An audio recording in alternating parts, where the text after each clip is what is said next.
প্রশ্ন, জাকাত ফরজ হওয়ার পর কখন এবং কিভাবে তা আদায় করতে হয়?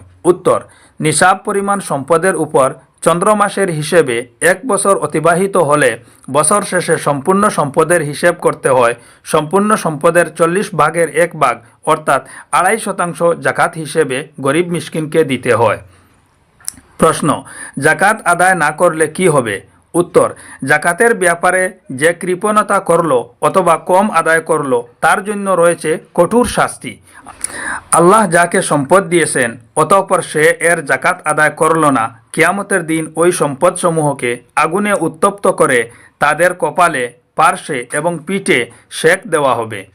আর বলা হবে, এটা সেই সম্পদ যা তোমরা নিজেদের জন্য জমা করে রেখেছিলে, সুতরাং তোমরা যা জমা করেছিলে তার স্বাদ উপভোগ করো। সূরা আত-তাওবা সূরা নম্বর 9 আয়াত নম্বর 34 ও 35। প্রশ্ন, হাদিসের আলোকে জাকাত আদায় না করার পরিণতি কি? উত্তর, যে ব্যক্তি জাকাত আদায় করে না কিয়ামতের দিন তার সম্পদসমূহকে টেকো অর্থাৎ টাকলা মাথা বিশিষ্ট বিষধর সাপ বানিয়ে গলায় পেঁচিয়ে দেওয়া হবে। আর সাপটি তার উভয় গালে কামড় দিয়ে বলতে থাকবে, আমি তোমার সম্পদ, আমি তোমার সঞ্চিত ধন। বুখারী শরীফের হাদিস। প্রশ্ন, কি কি বস্তুর উপর জাকাত ফরজ হয়? উত্তর, সোনা, রূপা, টাকা, ব্যবসার মাল, উট, গরু এবং ছাগল ইত্যাদির উপর জাকাত ফরজ হয়। প্রশ্ন, জাকাতের ক্ষেত্রে বছরের হিসাব কিভাবে করতে হয়? উত্তর, নিসাবের মালিক হওয়ার পর দিন থেকে চন্দ্রমাসের হিসেবে যেদিন 1 বছর পূর্ণ হবে সেদিন নিসাব পরিমাণ মাল থাকলে জাকাত আদায় করতে হবে। বছরের শুরু ও শেষ দেখা হবে।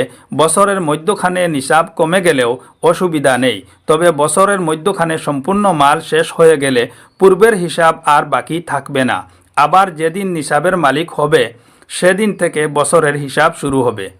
প্রশ্ন, জাকাতের নিয়তের হুকুম কি? উত্তর, জাকাত আদায় করার সময় জাকাত আদায়ের নিয়ত থাকা আবশ্যক। নিয়ত ছাড়া দিয়ে পরে নিয়ত করলে হবে না। প্রশ্ন, জাকাত আদায়ের সময় ঋণ বিয়োগ করার হুকুম কি? উত্তর, ঋণ বিয়োগ করার পর নিসাব পরিমাণ সম্পদ থাকলে এর জাকাত আদায় করা হবে, আর নিসাব পরিমাণ সম্পদ না থাকলে জাকাত ফরজ হবে না।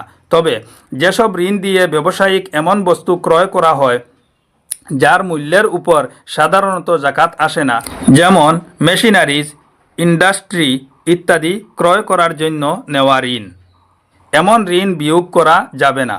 দীর্ঘমেয়াদী ঋণ যদি কিস্তি হিসেবে আদায় করা হয় তাহলে প্রতি 1 বছরের কিস্তি বিয়োগ করা যাবে।